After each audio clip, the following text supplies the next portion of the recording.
Hi friends, welcome to Lux Granitham. இந்த வீடியோவில் நம்ம என்ன பார்க்க போகிறோம் அப்படின்னா 9th ஸ்டாண்டர்ட் ஃபர்ஸ்ட் யூனிட்டில் கணங்கள் அப்படின்ற யூனிட்டில் பயிற்சி 1.4 உள்ள ரெண்டாவது கணக்கு பார்க்க போகிறோம்.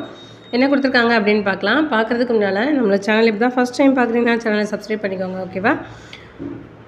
பின்வரும் கணங்களுக்கு பரிமாற்று பண்புகளை சோதிக்க. பரிமாற்று பண்பு அப்படின்னா டிஸ்ட்ரிபியூட்டிவ் ப்ராப்பர்ட்டியை சோதித்து பார்க்க சொல்லியிருக்காங்க. அதாவது அதை செக் பண்ணணும் நம்ம, ஓகேவா? ஸோ பிங்கிற செட் கியூங்கிற செட் 2 செட் கொடுத்துருக்காங்க. அந்த 2 செட்லேயுமே உள்ள எலமெண்ட் வந்து என்னென்ன, உறுப்புகள் என்னென்ன அப்படின்னு நம்மளுக்கு டேரெக்டாக கொடுக்கல. எப்படி கொடுத்துருக்காங்கன்னு பார்க்கலாம். பியில் உள்ள உறுப்புகள் தான் என்னென்னா எக்ஸா. ஆனால் எக்ஸ் ஆனது எப்படி இருக்கணும் அப்படின்னா 2 மற்றும் 7க்கு இடையே உள்ள ஒரு மெய்யெண் அப்படின்னு கொடுத்துருக்காங்க.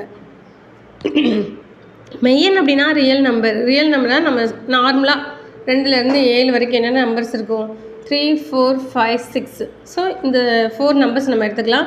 இடையே அப்படின்னு கேட்டிருக்கிறதுனால இந்த 2ம் 7ம் நம்ம அதில் இன்க்ளூட் பண்ணக்கூடாது, ஓகேவா? நெக்ஸ்ட்டு கியூ என்ன கொடுத்துருக்காங்கன்னா எக்ஸு. அதாவது எக்ஸு தான் அதோட கியூவில் உள்ள எலமெண்ட்ஸ்லாம். அந்த எலமெண்ட்ஸ்னால் என்ன அப்படின்னா 2 மற்றும் 7க்கு இடையே உள்ள விகிதமுறு எண்கள் அப்படின்னு கொடுத்துருக்காங்க. இப்போ விகிதமுறு எண்கள் அப்படின்னா பின்னமாக இருக்கலாம், இல்லை டெசிமலாக இருக்கலாம். இப்போ பின்னம் டெசிமல் அப்படிலாம் நம்ம எடுத்துக்கும் போது அது எப்படி இருக்கணும்னா 2, 7 இந்த 2 நம்பர்ஸ்க்கும் இடையில தான் இருக்கணும். இந்த 2 நம்பர்ஸ்க்கும் இடையில நம்ம மையன்கள் என்னென்ன எழுதணுமோ அதை ரூட் போட்டிங்கனாலே போதும், விகிதமுறை எண்கள் நமக்கு கிடச்சிடும், சரியா? ஆனால் ரூட் போடும்போது ரூட்டு விட்டு அதை வெளியில் எடுக்க முடியாத அளவு இருக்கணும். அப்படின்னா தான் நம்மளுக்கு தசம எண் ஃபார்மெட்டில் நம்மளுக்கு கிடைக்கும், ஓகேவா? ஸோ எப்படி செய்கிறது அப்படின்னு பார்க்கலாம். ஃபஸ்ட்டு என்ன கொடுத்துருந்தாங்கன்னா பிங்கிறது எக்ஸு, அது ஒரு மெய்யன்னு கொடுத்துருக்காங்க. 2க்கும் 7க்கும் இடையில உள்ள மெய்யன்னு கொடுத்துருக்கனால நம்ம என்னெல்லாம் எடுத்துக்கிட்டோன்னா 3, 4, 5, 6, 7 எடுக்கக்கூடாது. ஏன்னா இடையே அப்படின்ற ஒரு வேர்டு கொடுத்துருக்காங்க. அப்போ 2, 7 2க்கும் இடையில உள்ளது மட்டும் நம்ம எடுத்துருக்கோம், ஓகேவா? அடுத்து என்ன கொடுத்துருக்காங்க, அதே 2, 7க்கு இடையே உள்ள விகிதமுறை எண்ணு கொடுத்துருந்தாங்க. விகிதமுறை எண்ணு கொடுத்ததுனால இப்போ இதில் உள்ள டெசிமல் ஃபார்மேட் நம்ம எழுதணும். அதாவது தசம எண்களாக எடுத்துக்கலாம், இல்லை பின்னமாக எடுத்துக்கலாம். அப்படியே நீங்கள் பின்னமாக எடுத்தால் கூட அது தசமை நான் மாற்றும் போது இந்த 2, 7க்கு இடைப்பட்டு தான் அது வரணும், அந்த மாதிரி இருக்கணும், ஓகேவா? ஸோ அப்படி தான் எடுத்துக்கணும். இப்போ நம்மளுக்கு என்ன கொடுத்துருக்காங்க, 3, 4, 5, 6 இருக்கு இல்லையா?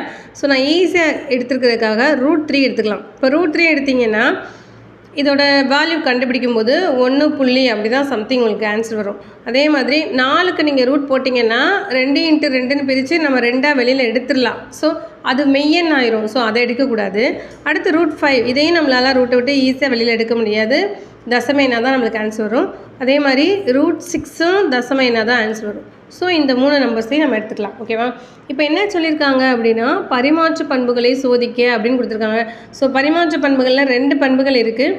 சேர்ப்புக்கான பரிமாற்று பண்பு இருக்குது, வெட்டுக்கான பரிமாற்று பண்பு இருக்குது. நான் ஃபஸ்ட்டு என்ன பண்ண போகிறேன் அப்படின்னா சேர்ப்புக்கான பரிமாற்று பண்பு எடுத்துக்கிறேன், சரியா? சேர்ப்புக்கான பரிமாற்று பண்பு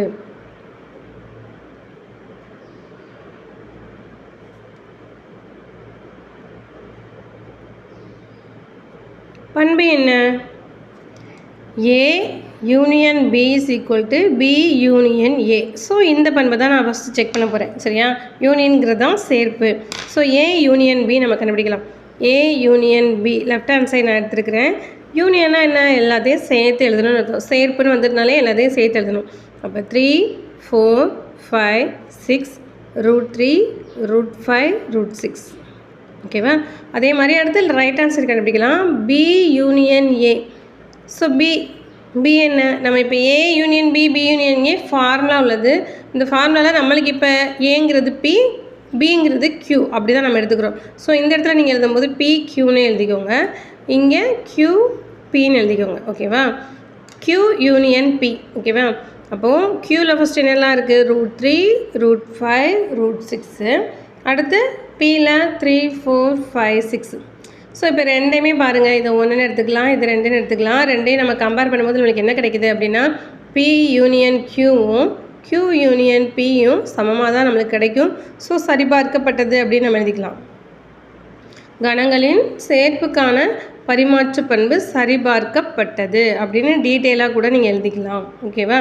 அடுத்து வெட்டுக்கான பரிமாற்று பண்பு. வெட்டுனா என்ன, டிஸ்ட்ரிபியூட்டிவ் ப்ராப்பர்ட்டி. ஸோ வெட்டுக்கான பரிமாற்று பண்பு இதே இங்கிலீஷில் எழுதுனதா இருந்தால் distributive property for union distributive property for intersection அப்படின்னு நீங்கள் எழுதணும் சரியா. ஸோ இதுக்குள்ள ஃபார்முலா என்ன, A intersection B equal to B intersection A. Intersection சொல்கிறது தான் வெட்டு ஓகேவா. ஸோ நான் ஃபஸ்ட்டு என்ன கண்டுபிடிக்கணும், A intersection B left hand side கண்டுபிடிக்க போகிறேன். ஏ இன்டர்செக்ஷன் பினா காமனாக ரெண்டுலேயுமே இருக்கிற எலமெண்ட்டு. இப்போ பிக்யூ ரெண்டுலேயுமே பார்த்தீங்கன்னா காமன் எலமெண்ட்ஸ்னு எதுவுமே கிடையாது. இங்கே உள்ள எலமெண்ட் எதுவுமே இங்கே இல்லை, இங்கே உள்ள எலமெண்ட் எதுவுமே இங்கே இல்லை. ஸோ நம்மளுக்கு ஆன்சர் என்ன வரும்னா எம்டி செட் தான் வரும். அதே மாதிரி நான் ரைட் ஹேண்ட் சைடு கண்டுபிடிக்கிறேன், பி இன்டர்செக்ஷன் ஏ கண்டுபிடிக்கிறேன். பியில் உள்ள எதுவுமே ஏல இல்லை, ஏல உள்ள எதுவுமே பியில் இல்லை. ஸோ இங்கேயும் எனக்கு எம்டி செட் தான் கிடைக்கும். ஸோ இங்கேயும் பார்த்தீங்கன்னா ரெண்டுமே ஈக்குவலாக தான் கிடைக்கிது. 3ன்னு வச்சுக்கோங்க, 4ன்னு வச்சுக்கோங்க. ஸோ ஃப்ரம் 3 and 4 எனக்கு இப்போ என்ன கிடச்சிருக்கு அப்படின்னா இது பிக்யூன்னு எடுத்துக்கோங்க, பிக்யூ கியூபி ஓகேவா. ஸோ இதுலேருந்து எனக்கு என்ன தெரியுது அப்படின்னா பி இன்டர்செக்ஷன் கியூவும் கியூ இன்டர்செக்ஷன் பியும் எனக்கு சேமாக தான் கிடச்சிருக்கு ஓகேவா. ஸோ கணங்களின் வெட்டுக்கான பரிமாற்ற பண்பு சரிபார்க்கப்பட்டது அப்படின்னு நீங்கள் எழுதிக்கலாம் ஓகேவா.